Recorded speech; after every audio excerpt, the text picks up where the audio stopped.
let's talk about intention. And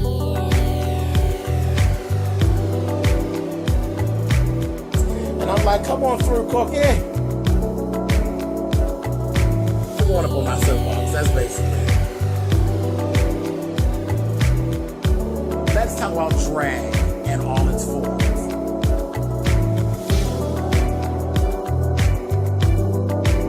What, Cookie?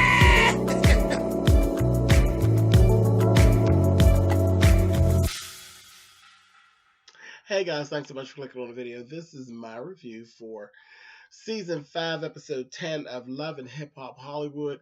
And as I said, I want to speak about intention. Brooke,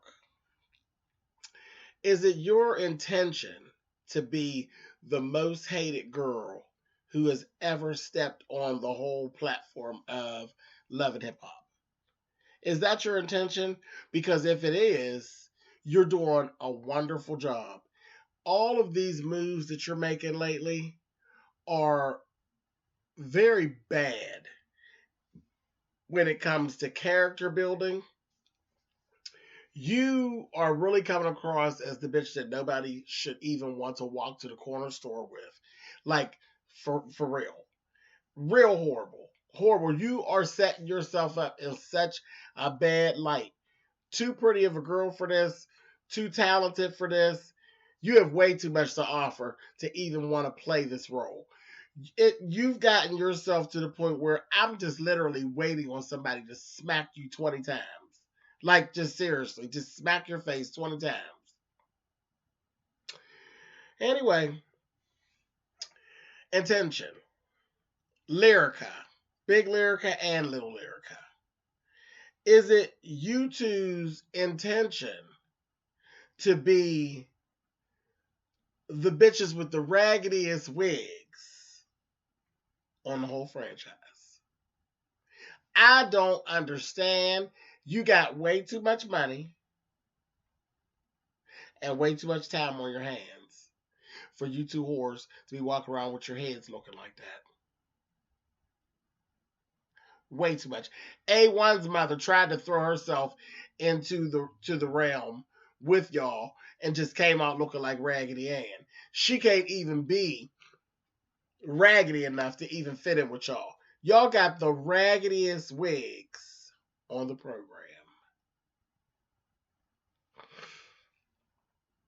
A mess. A complete mess. Okay, so the two Lyricas end up talking about just the whole thing of how Big Lyrica feels about the pregnancy and what's to come, and know that it's all going to be drama filled because that's just what it's all about. A1's family versus their family. All of this, the pregnancy and all of it's going to just be drama filled. We know, and we'll be watching. It's going to be a complete shit show. Now, the girls are actually going to London. They've gotten their way on off. They've gone to London. And speaking of that, intention. Paris, was it your intention to go to London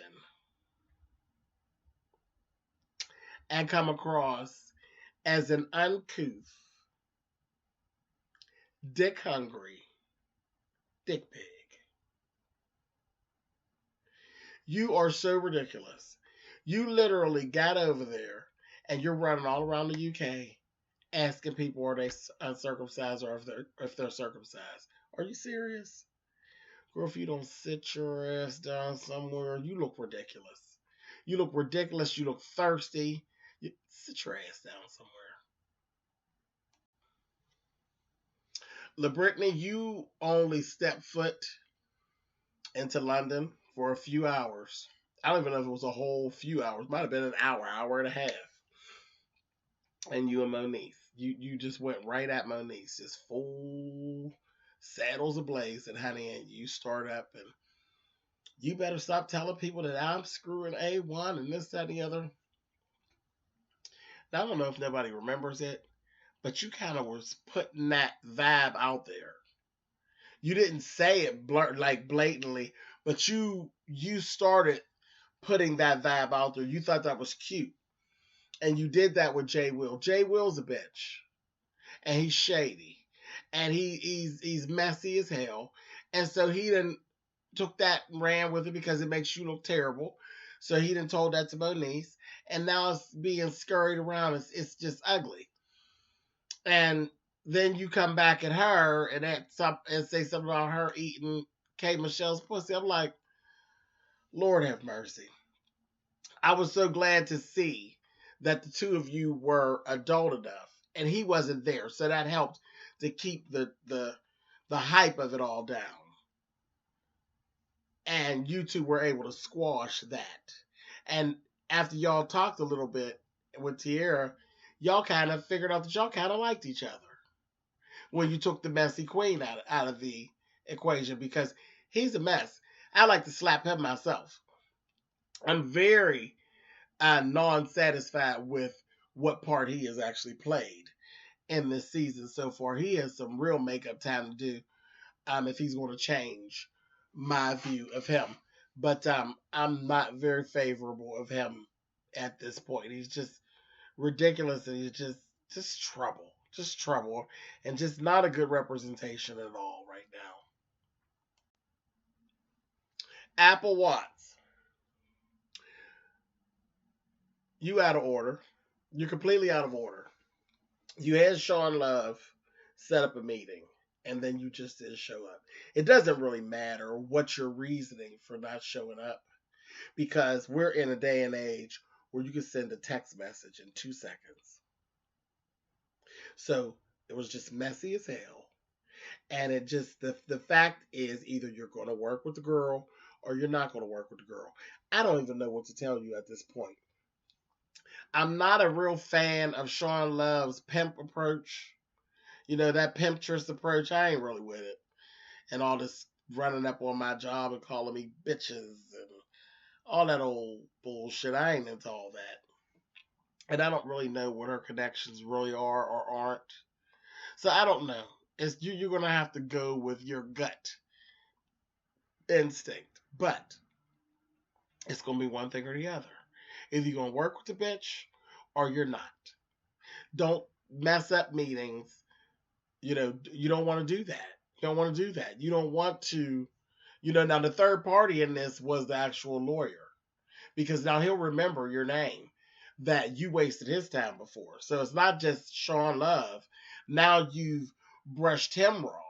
And you don't know when your path is going to cross with him again. So don't do that anymore. Either you're going to work with her or you're not. But all this back and forth, you were out of order, baby. You was wrong. You were completely wrong. Okay, last thing we're going to talk about here. Well, last two things. Nikki baby. Intentions. So your whole intention was to come to London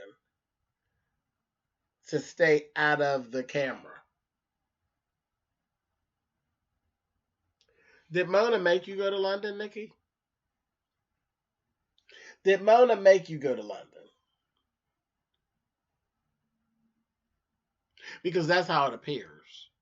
Because the whole time you were there, you spent more of your time trying to stay off the camera.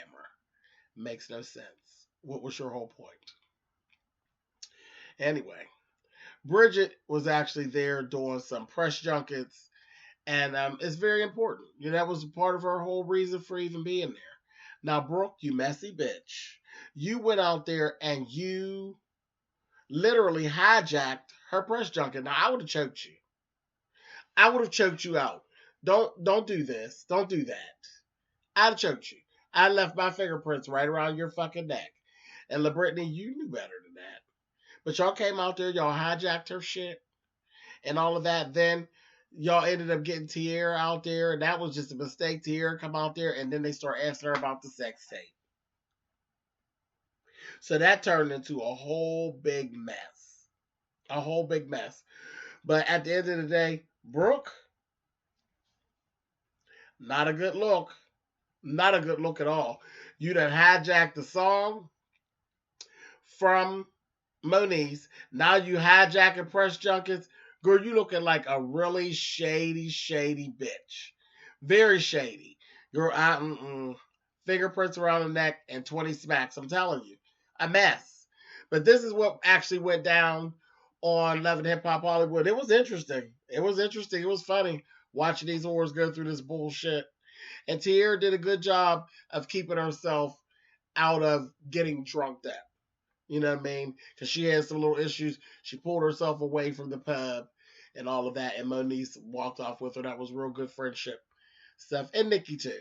You know, Nikki was staying out of the camera anyway, so it didn't matter. But good job, Tierra. Good job, honey. But girl, you should have said when you got there in that press junket, girl, if you're sincere, stand on up there, stand your ground. See, when you don't do anything wrong, you stand your ground. You're looking guilty as hell. I'm just telling you. You know, all this running and guilty as a motherfucker. But anyway, I'll talk to y'all later.